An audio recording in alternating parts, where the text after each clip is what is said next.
যুদ্ধের সময় প্রত্যক্ষভাবে পাশে না দাঁড়ালেও প্রযুক্তির উৎকর্ষতায় ইরানের পাশে বড় প্রকল্প নিয়ে দাঁড়ালো দেশটির বন্ধুরাষ্ট্র রাশিয়া। 4টি পারমাণবিক বিদ্যুৎ কেন্দ্র নির্মাণে $25 বিলিয়ন এক চুক্তি স্বাক্ষর করেছে দেশ দুটি। তেহরান ও মস্কোর মধ্যে এটি দীর্ঘমেয়াদী অংশীদারিত্বের অন্যতম অংশ বলে জানান সংশ্লিষ্টরা।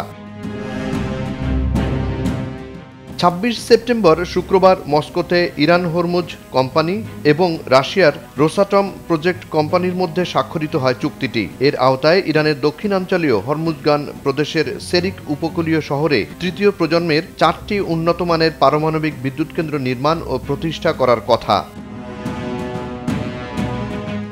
হরমুজ কোম্পানির পক্ষে ইরানের পারমাণবিক শক্তি সংস্থা AEOI এর প্রতিনিধিত্বকারী নাসের মনসুর শরীফুল এবং রোসাটমের সহযোগী প্রতিষ্ঠান REP কোম্পানির পক্ষ থেকে দিমিত্রি শিগানভ এই $25 বিলিয়ন চুক্তিতে স্বাক্ষর করেন। এ সময় রাশিয়ার নিযুক্ত ইরানের রাষ্ট্রদূত কাজেম জালালি উপস্থিত ছিলেন।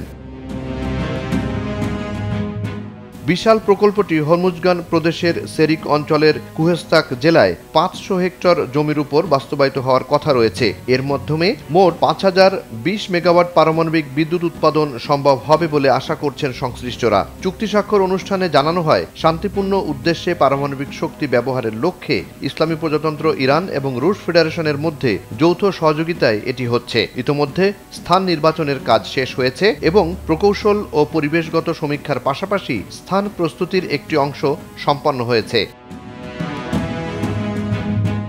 একটি আন্তঃসরকারি চুক্তির আওতায় রাশিয়া ইরানে মোট 8টি পারমাণবিক বিদ্যুৎ কেন্দ্র নির্মাণে অঙ্গীকারাবদ্ধ, যার মধ্যে 4টি হবে বুশেহর শহরে। ইরানের কর্মকর্তারা জানান, পারমাণবিক বিদ্যুৎ কেন্দ্র নির্মাণে রাশিয়ার সঙ্গে আমাদের সুসম্পর্ক রয়েছে। প্রক্রিয়াটি পর্যালোচনা ও শক্তিশালী করা প্রয়োজন ছিল। পাশাপাশি সংস্থার 20 বছরের কৌশলগত পরিকল্পনার আলোকে নতুন পদক্ষেপ নেওয়াও জরুরি ছিল। তারা আরও জানান, ইরানের পরিকল্পনা হল পারমাণবিক বিদ্যুৎ কেন্দ্রের মাধ্যমে 20,000 মেগাওয়াট বিদ্যুৎ উৎপাদন করা। বর্তমানে রাশিয়ার সহায়তায় বুশেহর পারমাণবিক বিদ্যুৎ কেন্দ্রের দ্বিতীয় ও তৃতীয় ইউনিট নির্মাণাধীন রয়েছে। এদিকে নিজেদের পারমাণবিক সক্ষমতার পাশাপাশি ইসরায়েলকে এক হাত দেখিয়ে দিয়েছে ইরান। সম্প্রতি ইসরায়েলের গোপন পারমাণবিক অস্ত্র কর্মসূচি প্রকাশ করে ইরান। দেশটির গোয়েন্দামন্ত্রী সৈয়দ ইসমাইল খতিব নিজের বক্তব্যে ইসরায়েলের গোপন বাস্তবতা উন্মোচিত করে নথি প্রকাশ করেন। ইসরায়েলের ডিমোনা পারমাণবিক ঘাঁটির গোয়েন্দা মন্ত্রণালয়ের ছবি এবং ইসরায়েলের সামরিক ও পারমাণবিক কর্মসূচি থেকে পাওয়া বিপুল গোপন নথির নতুন তথ্য প্রকাশ করে ইরানের গোয়েন্দা মন্ত্রণালয়। দেশটির রাষ্ট্রীয় টেলিভিশনে প্রচারিত ডকুমেন্টারিতে বলা হয়, মাকড়সার জাল নামে জটিল এক অভিযানে এই বিপুল পরিমাণ তথ্য সংগ্রহ করেছে ইরানি গোয়েন্দারা। এসব নথির মধ্যে রয়েছে পরমাণু বিজ্ঞানীদের পাসপোর্ট কপি, সামরিক যন্ত্রপাতির ছবি, নকশা এবং মার্কিন যুক্তরাষ্ট্রের সঙ্গে প্রযুক্তিগত সহযোগিতার প্রমাণাদি।